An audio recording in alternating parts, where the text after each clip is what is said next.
السلام علیکم ورحمۃ اللہ وبرکاتہ۔ امید ہے آپ سب خیریت سے ہوں گے۔ Welcome back to my channel. میرے چینل ملیحہ وائس اسٹوری پر خوش آمدید۔ تمام نئے آنے والے ویورز سے گزارش ہے کہ میرے چینل کو سبسکرائب کریں اور ساتھ بیل آئیکن پر کلک کریں تاکہ تمام آنے والی نئی ویڈیوز اور کہانیاں آپ کو مل سکیں۔ شکریہ۔ چلیے کہانی شروع کرتے ہیں۔ شہر بغداد کے محلہ جلان میں ایک موچی رہتا تھا۔ نام تھا حارث بن وارث۔ بہت صابر اور شاکر آدمی تھا، لیکن اس کی بیوی سدرا بہت بے صبری اور ناشکری عورت تھی۔ ہر وقت اپنے میاں کو طعنے دیتی رہتی تھی کہ تم نکمے ہو، کاہل ہو، اتنے تھوڑے پیسے کماتے ہو کہ بہت مشکل سے گزارا ہوتا ہے۔ یہ پیشہ چھوڑ کر کوئی اور دوسرا پیشہ اپنا لو تاکہ کچھ پیسے تو آئیں۔ ایک دن سدرا نے بہت چیخ کی تو حارث بولا، تم ہی بتاؤ میں کیا کروں؟ ایسا کرو نجومی بن جاؤ۔ سدرا بولی، کل میں بازار گئی تو وہاں مجھے حاتم نجومی کی بیوی مل گئی۔ ایمان سے کیا ٹھاٹھ تھے اس کے، میں تو حیران رہ گئی۔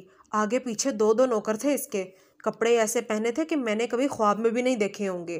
اس نے ایک دکان سے 5,000 کا ایک قالین خریدا، ہمیں تو 5 روپے کی دری بھی نصیب نہیں۔ دیکھو حارث، میری مانو تم بھی نجومی بن جاؤ۔ ارے نیک بخت، حارث بولا، مجھے تو علم نجومی کی الف بے کا بھی نہیں پتا، میں نجومی کیسے بن سکتا ہوں؟ جب وہ حاتم کا بچہ نجومی بن سکتا ہے تو تم کیوں نہیں بن سکتے؟ سدرا تنگ آ کر بولی، بس میں نے کہہ دیا ہے کہ کل سے تم موچی نہیں نجومی ہوگے۔ حارث نے بیوی کو سمجھانے کی بہت کوشش کی، لیکن وہ اپنی ضد کی پکی تھی، کسی طرح نہ مانی۔ آخر میاں کو بیوی کے سامنے ہتھیار ڈالنے پڑے۔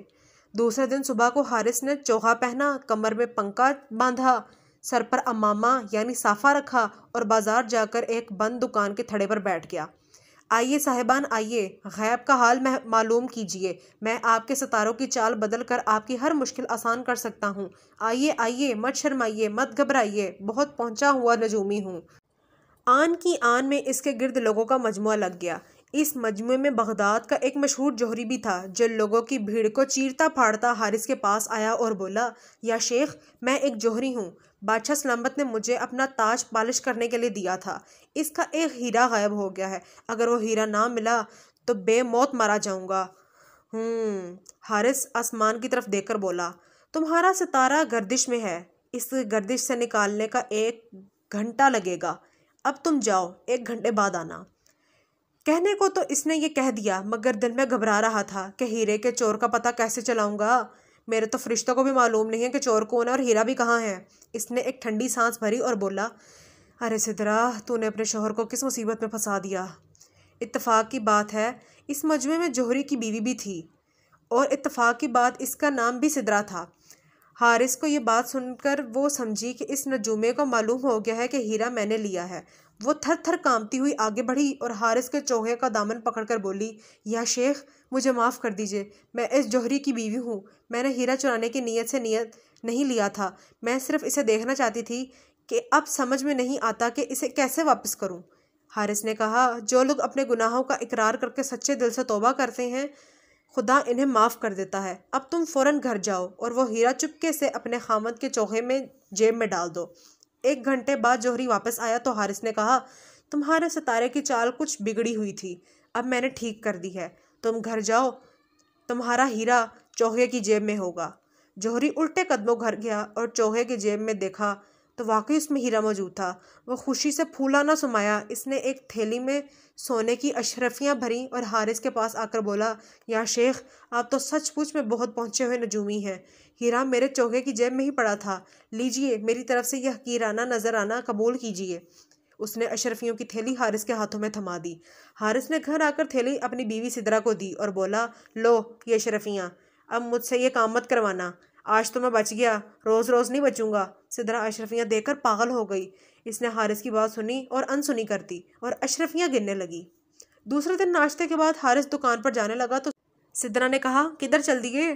اب تم حارث موچی نہیں ہو، بغداد کے مشہور نجومی حارث بن وارث ہو۔ بازار جاؤ اور لوگوں کو بیوقوف بنا کر ان کی جیبی خالے کرا کے آؤ۔ زبردستی کا ٹھینگا سر پر، طاقتور کی بات ماننا پڑتی ہے۔ حارث نے چوغا پہنا، کمر میں پنکا باندھا، سر پر امامہ رکھا اور بازار جا کر ایک بند دکان کے تھڑے پر بیٹھ گیا۔ آہستہ آہستہ لوگ جمع ہونے لگ گئے، کوئی کچھ پوچھتا تو کوئی کچھ پوچھتا۔ حارث یوں ہی انکل پچو جواب دے کر ان سے پیسے اینٹھ لیتا۔ شام کو گھر واپس آیا تو اس کی بیوی اس کی جیب بھری ہوئی دیکھتی۔ ایک دن صبح کو وہ بازار جانے کی تیاری کر رہا تھا کہ کسی نے دروازہ کھٹکھٹایا۔ باہر نکلا تو دیکھا 2 سپاہی کھڑے تھے۔ انہوں نے ادب سے سلام کیا اور بولے، بادشاہ سلامت نے آپ کو یاد فرمایا ہے، ابھی اسی وقت ہمارے ساتھ چلیے۔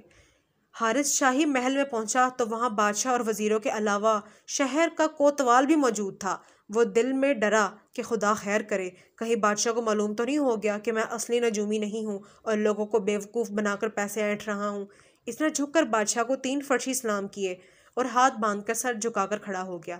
بادشاہ بولا، پرسوں رات ہمارے خزانے سے ہیرے جواہرات کے 40 صندوق غائب ہو گئے ہیں۔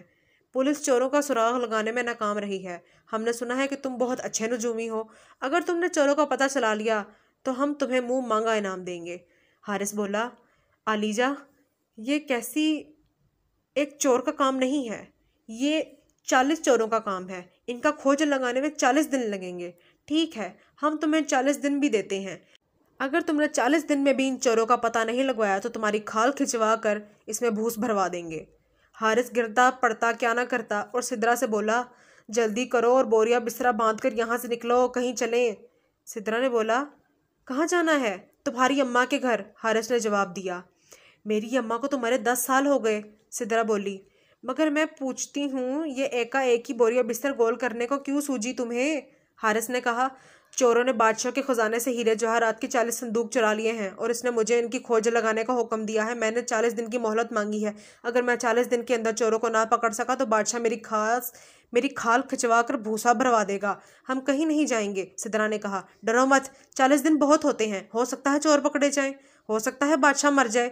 حارث بولا، اور اگر ان باتوں میں سے کوئی بھی بات سچ نہ ہوئی تو پھر ہم 40ویں دن رات کو یہاں سے بھاگ جائیں گے۔ عراق کے شہر بصرہ میں میری ایک خالہ رہتی ہے، وہ ہمیں پناہ دے دے گی، سدرا نے کہا۔ لیکن ہمیں یہ کیسے پتہ چلے گا کہ کتنے دن گزر گئے ہیں؟ حارث نے کہا، نہ مجھے لکھنا آتا ہے اور نہ ہی تمہیں۔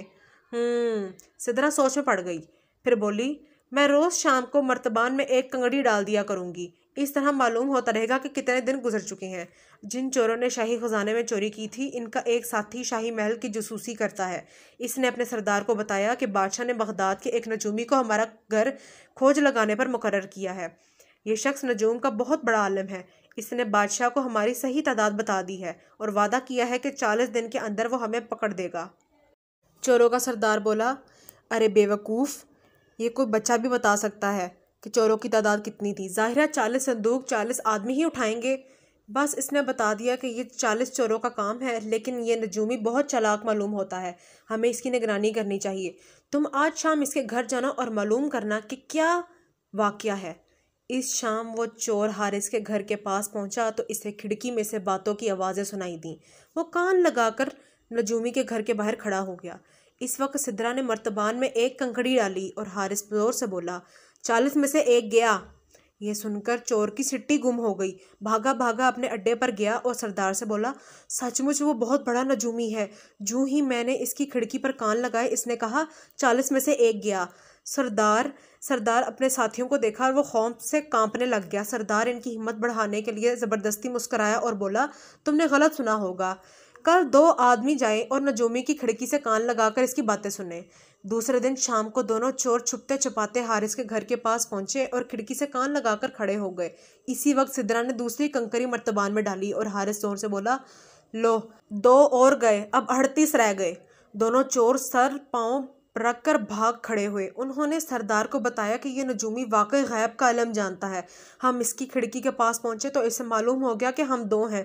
سردار نے غصے سے پیر پٹکے اور چلا کر بولا، تم دونوں اب بدھو ہو، کل 3 آدمی جاؤ گے اور کان کھول کر دھیان سے سننا اس نے کیا کہا۔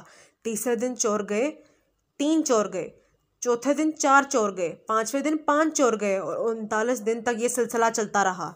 سدرا روز شام کو مرتبان میں ایک کنکری ڈالتی، حارث زور سے کنکریوں کی تعداد بتاتا اور چور سمجھتے کہ وہ ان کی تعداد بتا رہا ہے، وہ ڈر کر بھاگ جاتے۔ 40ویں دن شام کو سردار اپنی تمام ساتھیوں کے ساتھ حارث کے گھر پہنچا اور کھڑکی سے کان لگا کر کھڑا ہو گیا۔ اسی وقت سدرا نے مرتبان میں آخری کنکڑی ڈالی اور حارث زور سے بولا، 40 پورے ہو گئے، سدرا رسیا لاؤ۔